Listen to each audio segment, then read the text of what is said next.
अध्याय 6। मनुष्य जाति की दुष्टता।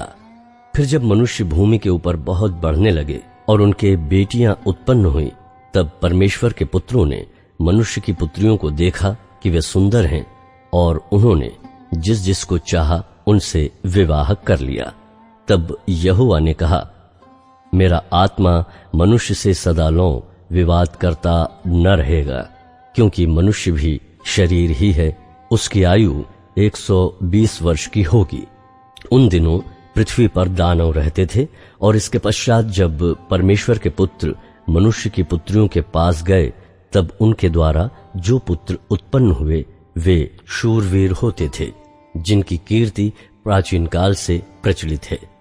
यहोवा ने देखा कि मनुष्यों की बुराई पृथ्वी पर बढ़ गई है, और उनके मन के विचार में जो कुछ उत्पन्न होता है वो निरंतर बुरा ही होता है।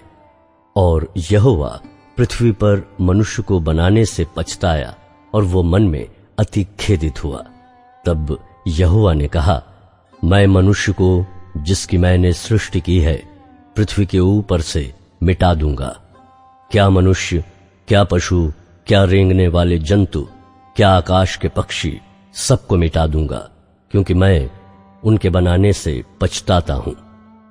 परंतु यहोवा के अनुग्रह की दृष्टि नूह पर बनी रही। नूह की वंशावली यह है। नूह धर्मी पुरुष और अपने समय के लोगों में खरा था, और नूह परमेश्वर ही के साथ साथ चलता रहा। और नूह से शेम और हाम और येपेत नामक 3 पुत्र उत्पन्न हुए। उस समय पृथ्वी परमेश्वर की दृष्टि में बिगड़ गई थी और उपद्रव से भर गई थी। और परमेश्वर ने पृथ्वी पर जो दृष्टि की तो क्या देखा कि वो बिगड़ी हुई है, क्योंकि सब प्राणियों ने पृथ्वी पर अपना अपना चाल चलन बिगाड़ लिया था। तब परमेश्वर ने नूह से कहा, सब प्राणियों के अंत करने का प्रश्न मेरे सामने आ गया है, क्योंकि उनके कारण पृथ्वी उपद्रव से भर गई है। इसलिए मैं उनको पृथ्वी समेत नष्ट कर डालूंगा। इसलिए तू गोपेर वृक्ष की लकड़ी का एक जहाज बना ले, उसमें कोठरियां बनाना और भीतर बाहर उस पर राल लगाना। इस ढंग से तू उसको बनाना। जहाज की लंबाई 300 हाथ, चौड़ाई 50 हाथ और ऊंचाई 30 हाथ की हो। जहाज में एक खिड़की बनाना और उसके 1 हाथ ऊपर से इसकी छत बनाना, और जहाज की एक ओर एक द्वार रखना, और जहाज में पहला, दूसरा, तीसरा खंड बनाना।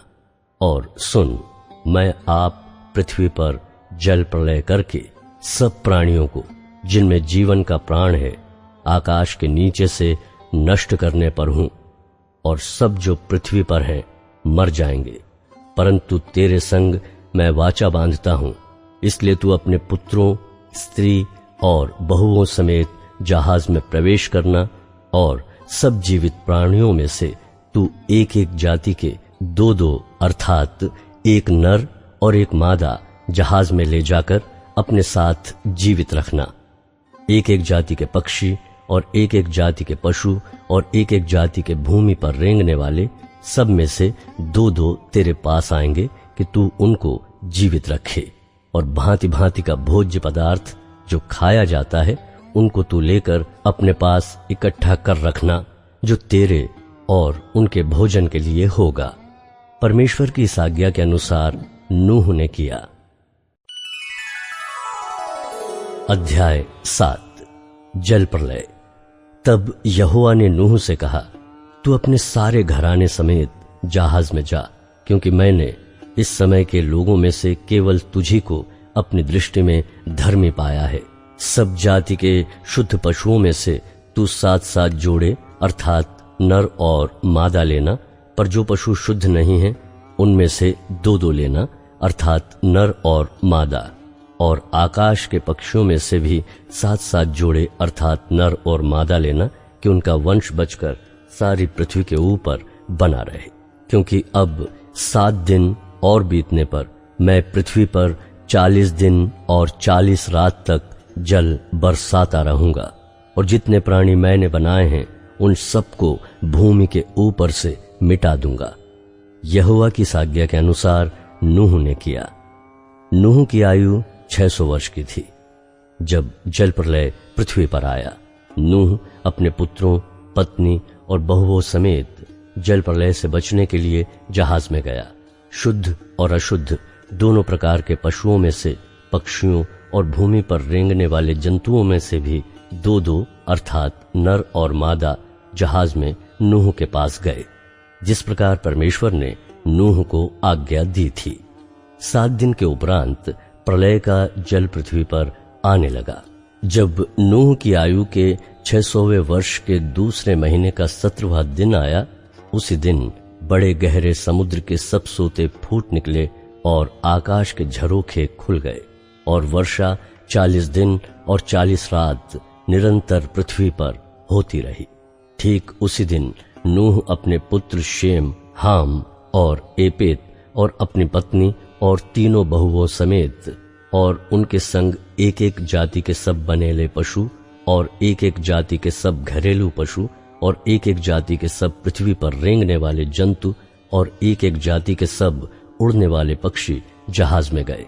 जितने प्राणियों में जीवन का प्राण था, उनकी सब जातियों में से 2-2 नूह के पास जहाज में गए, और जो गए वे परमेश्वर की आज्ञा के अनुसार सब जाति के प्राणियों में से नर और मादा गए।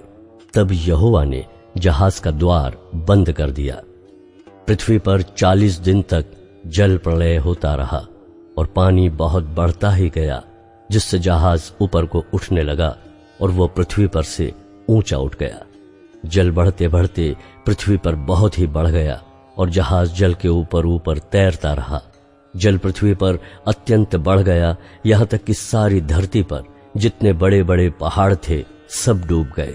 जल 15 हाथ और ऊपर बढ़ गया और पहाड़ भी डूब गए। क्या पक्षी, क्या घरेलू पशु, क्या बनेले पशु और पृथ्वी पर सब चलने वाले प्राणी और जितने जंतु पृथ्वी में बहुतायत से भर गए थे, वे सब और सब मनुष्य मर गए। जो जो स्थल पर थे, उनमें से जितनों के नथनों में जीवन का श्वास था, सब मर मिटे। और क्या मनुष्य, क्या पशु, क्या रेंगने वाले जंतु, क्या आकाश के पक्षी, जो जो भूमि पर थे, सब पृथ्वी पर से मिट गए। केवल नूह और जितने उसके संग जहाज में थे वे ही बच गए, और जल पृथ्वी पर 150 दिन तक प्रबल रहा। अध्याय 8 जल प्रलय का अंत। परंतु परमेश्वर ने नूह और जितने बनेले पशु और घरेलू पशु उसके संग जहाज में थे, उन सबों की सुधि ली, और परमेश्वर ने पृथ्वी पर पवन बहाई और जल घटने लगा, और गहरे समुद्र के सोते और आकाश के झरोखे बंद हो गए, और उससे जो वर्षा होती थी वो भी रुक गई। और 150 दिन के पश्चात जल पृथ्वी पर से लगातार घटने लगा। 7वें महीने के 17वें दिन को जहाज अरारात नामक पहाड़ पर टिक गया, और जल 10वें महीने तक घटता चला गया, और 10वें महीने के पहले दिन को पहाड़ों की चोटियां दिखाई दी।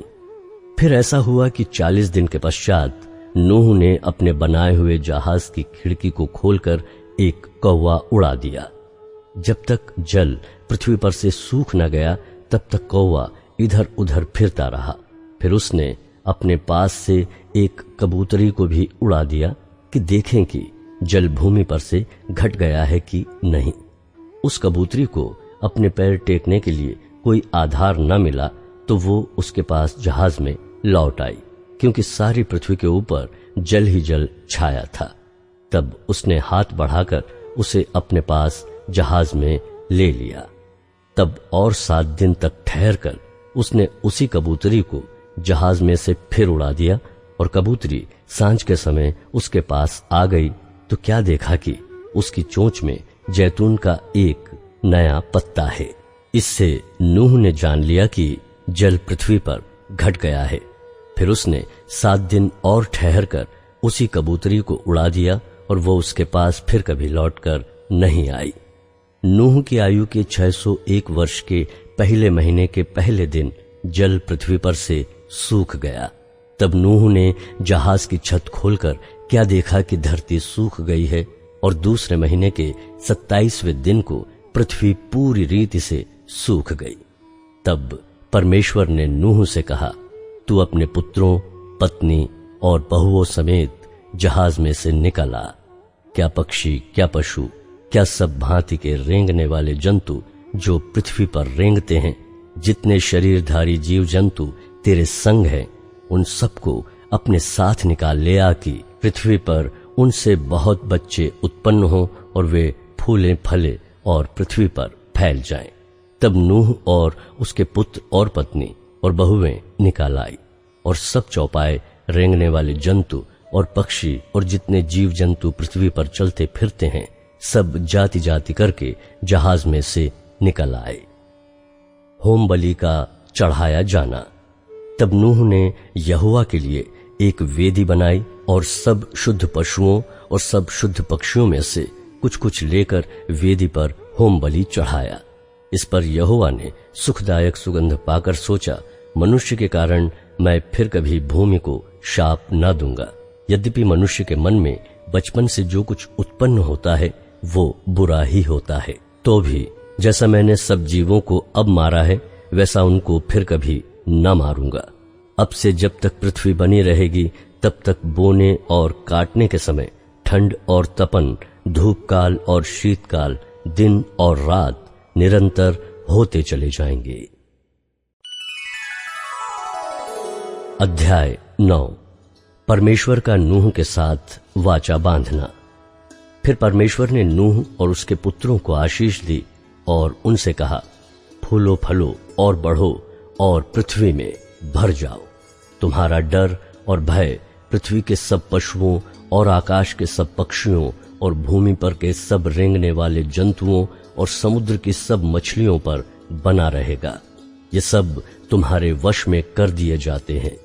सब चलने वाले जंतु तुम्हारा आहार होंगे। जैसा तुमको हरे हरे छोटे पेड़ दिए थे वैसा ही अब सब कुछ देता हूं। पर मांस को प्राण समेत अर्थात लहू समेत तुम ना खाना, और निश्चय ही मैं तुम्हारे लहू अर्थात प्राण का बदला लूंगा। सब पशुओं और मनुष्यों दोनों में से मैं उसे लूंगा। मनुष्य के प्राण का बदला मैं एक एक के भाई बंधु से लूंगा। जो कोई मनुष्य का लहू बहाएगा उसका लहू मनुष्य ही से बहाया जाएगा, क्योंकि परमेश्वर ने मनुष्य को अपने ही स्वरूप के अनुसार बनाया है। और तुम फूलो फलो और बढ़ो और पृथ्वी पर बहुतायत से संतान उत्पन्न करके उसमें भर जाओ। फिर परमेश्वर ने नूह और उसके पुत्रों से कहा, सुनो, मैं तुम्हारे साथ, तुम्हारे पश्चात जो तुम्हारा वंश होगा उसके साथ भी वाचा बांधता हूं, और सब जीवित प्राणियों से भी जो तुम्हारे संग है, क्या पक्षी, क्या घरेलू पशु, क्या पृथ्वी के सब बनेले पशु, पृथ्वी के जितने जीव जंतु जहाज से निकले हैं। और मैं तुम्हारे साथ अपनी ये वाचा बांधता हूं कि सब प्राणी फिर जल प्रलय से नष्ट न होंगे, और पृथ्वी का नाश करने के लिए फिर जल प्रलय न होगा। फिर परमेश्वर ने कहा, जो वाचा मैं तुम्हारे साथ और जितने जीवित प्राणी तुम्हारे संग हैं उन सब के साथ भी युग युग की पीढ़ियों के लिए बांधता हूं, उसका ये चिन्ह है। मैंने बादल में अपना धनुष रखा है, वो मेरे और पृथ्वी के बीच में वाचा का चिन्ह होगा। और जब मैं पृथ्वी पर बादल फैलाऊं तब बादल में धनुष दिखाई देगा। तब मेरी जो वाचा तुम्हारे और सब जीवित शरीरधारी प्राणियों के साथ बंधी है उसको मैं स्मरण करूंगा। तब ऐसा जल प्रलय फिर ना होगा जिससे सब प्राणियों का विनाश हो। बादल में जो धनुष होगा मैं उसे देख के ये सदा की वाचा स्मरण करूंगा जो परमेश्वर के और पृथ्वी पर के सब जीवित शरीरधारी प्राणियों के बीच बंधी है। फिर परमेश्वर ने नूह से कहा, जो वाचा मैंने पृथ्वी के सब प्राणियों के साथ बांधी है उसका चिन्ह यही है। नूह और उसके पुत्र। नूह के पुत्र जो जहाज में से निकले वे शेम, हाम और एपेद थे, और हाम कनान का पिता हुआ। नूह के 3 पुत्र यही हैं और इनका वंश सारी पृथ्वी पर फैल गया। नूह किसानी करने लगा, उसने दाख की बारी लगाई और वो दाख मधु पीकर मतवाला हुआ और अपने तंबू के भीतर नंगा हो गया। तब कनान के पिता हाम ने अपने पिता को नंगा देखा और बाहर आकर अपने दोनों भाइयों को बतला दिया। तब शेम और एपेत दोनों ने कपड़ा लेकर अपने कंधों पर रखा और पीछे की ओर उल्टा चलकर अपने पिता के नंगे तन को ढांप दिया, और वे अपना मुख पीछे किए हुए थे, इसलिए उन्होंने अपने पिता को नंगा न देखा। जब नूह का नशा उतर गया तब उसने जान लिया कि उसके छोटे पुत्र ने उसके साथ क्या किया है, इसलिए उसने कहा, कनान शापित हो, वो अपने भाई बंधुओं के दासों का दास हो।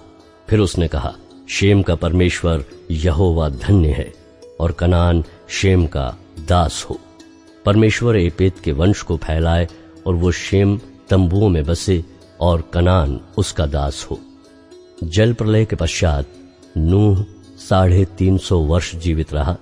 इस प्रकार नूह की कुल आयु 950 वर्ष की हुई। तत्पश्चात वो मर गया।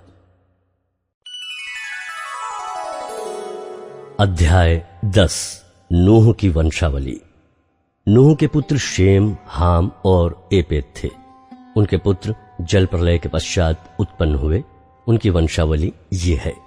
एपेत के पुत्र गोमेर, मागोग, मादे, यावान, तूबल, मेशेक और तीरास हुए।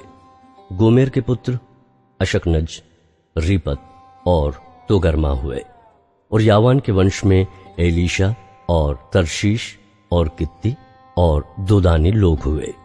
इनके वंश अन्य जातियों के द्वीपों के देशों में ऐसे बट गए कि वे भिन्न भिन्न भाषाओं, कुलों, जातियों के अनुसार अलग अलग हो गए। हाम के पुत्र कूश, मिस्र, फूत और कनान हुए। और कूश के पुत्र सबा, हवीला, सप्ता, रामा और सबूतका हुए। और रामा के पुत्र शबा और ददान हुए। कूश के वंश में निम्रोद भी हुआ। पृथ्वी पर पहला वीर वही हुआ है। वो यहोवा की दृष्टि में पराक्रमी शिकार खेलने वाला ठहरा। इससे ये कहावत चली है, निम्रोद के समान यहोवा की दृष्टि में पराक्रमी शिकार खेलने वाला। उसके राज्य का आरंभ शिनार देश में बेबीलोन, एरेक, अक्कद और कलने से हुआ। उस देश से वो निकलकर अश्शूर को गया और निनवे, रहबोतीर और कलाह को, और निनवे और कलाह के बीच जो रेसेन है उसे भी बसाया। बड़ा नगर यही है। मिस्र के वंश में लूदी, अनामी, लहाबी, नप्तुही और पत्रुसी, कसलुही और कप्तोरी लोग हुए। कसलुहियों में से पलिश्ती लोग निकले। कनान के वंश में उसका ज्येष्ठ पुत्र सिदोन, तब हित्त, यबूसी, एमोरी, गिरगाशी, हिव्वी, अर्की, सीनी, अरवदी, समारी और हमाती लोग भी हुए।